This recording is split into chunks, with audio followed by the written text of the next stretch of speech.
Hello everyone, my name is Yoshita and today I'm going to walk you through my article titled Digital Personal Data Protection Act, where I have comprehensively covered the Data Protection Act and the subsequent rules in a simple and structured manner.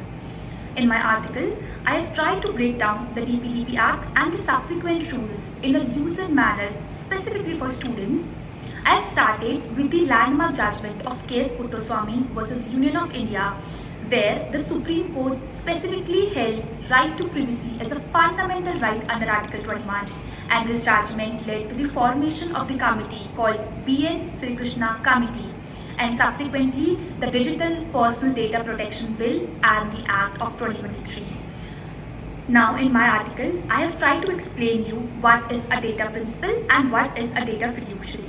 Now data fiduciary is any entity which determines the means and grounds of processing our personal data. For example, Meta, Google, etc. Data fiduciaries are any individual whose personal data is being processed by the data fiduciaries. For example, us. Now, moving forward, this Digital Personal Data Protection Act is applicable only to the digital personal data. Now, this refers to any data which is in digital format, for example, which is stored in computers, cloud storages, etc. Additionally, the Act is also applicable on the data which was taken manually but later got digitalized. Furthermore, in the article, you will find the specific rights of data principals and the obligations on data fiduciaries. But before that, I would like to introduce you with the concept of notice and consent. The Act under Section 6 specifically states that every data fiduciary needs to ask for our consent if they want to process our personal data, and our consent should be specific, informed, free and unambiguous, and it should be given in a clear, actionable manner. For example, when we visit any website, we see a pop-up box mentioning accept all the cookies, reject all the cookies or accept essential cookies. And if you tick accept all the cookies, then you are giving your consent that okay, that data fiduciary can process your data for this specific purpose. And this particular notice should be this particular consent should be accompanied by notice. Now what is a notice? Notice is a description where the fiduciaries will be mentioning for what reasons they are taking your data and how they are going to process your personal data. So every consent should be accompanied by a notice. This is the important aspect of the DPDP Act, and if you want, you can withdraw your consent at any point of time, and within a reasonable period of time, the data fiduciaries need to stop processing your personal data. Moving forward, there are certain obligations of data fiduciaries. For example, they need to implement reasonable security safeguards to protect data breaches and our personal data. And in case of any data breach, they need to notify the data principals as well as the Data Protection Board of India. Additionally, there is a category of significant data fiduciaries. I have extensively covered this concept in my article.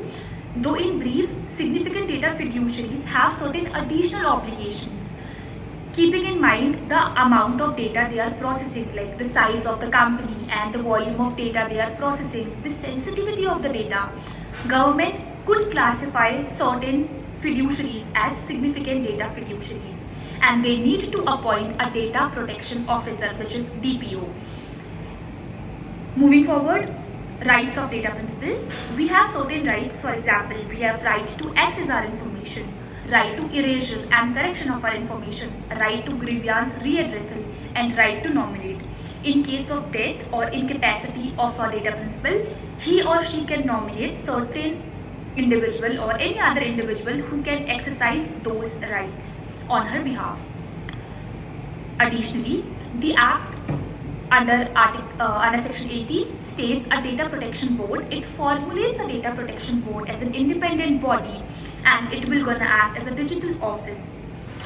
The Act also covers our tribunal, which will be the Telecom Dispute Settlement Authority, and in case you are not satisfied with the judgment of the Data Protection Board, you can file an appeal to the Appellate Tribunal within 60 days. and afterwards you can file an appeal to the Supreme Court as well, but it could only be done under the substantial question of law. If your case consists in substantial question of law, then you can file an appeal. Now, the most important part of this act is the accountability. Under section 33, the act states on which grounds the data fiduciaries are liable, and if they are not able to comply with the DPDP Act, and if they are not able to implement the reasonable security safeguards, then they could be fined up to 250 crore rupees. Yes, you heard it right, it's 250 crore rupees. Therefore, the companies needs to be DPDP compliant. The crucial part is the act is not fully operationalized yet. In November 2025, the government notified the DPDP rules of 2025, and the government gave 18 months timeline for the companies to be DPDP compliant. So the act will be fully operationalized from May 2027. Now, in my personal opinion, the DPDP Act is a paramount step forward for India, because in today's highly digital world, our data is being collected and stored constantly. And the best part about DPDP Act is that it is consent driven, which is we, the data principals, have more control over our personal data now. However, one limitation I perceive is that the DPDP Act was relatively late as compared to other countries. Because if we look globally, then countries like Sweden, they had their Data Protection Act as early as in 1973, and USA enacted their Privacy Act in the year 1974, Australia in 1988. So as compared to that, India's approach has been delayed. That said, at least it would be fair to acknowledge that it is better late than never, and at least India enacted this act, and nonetheless it is a significant step forward. That is all from my end, and thank you guys for watching the video. A little about me: I am Yoshita Mandral. I am a 4th year PLLB student at Asian Law College, Noida. I have a humongous interest in data protection and privacy laws, and I love researching and writing on emerging legal topics. In case you have any doubts or thoughts, feel free to write them in the comment section. I will be more than happy to answer them all.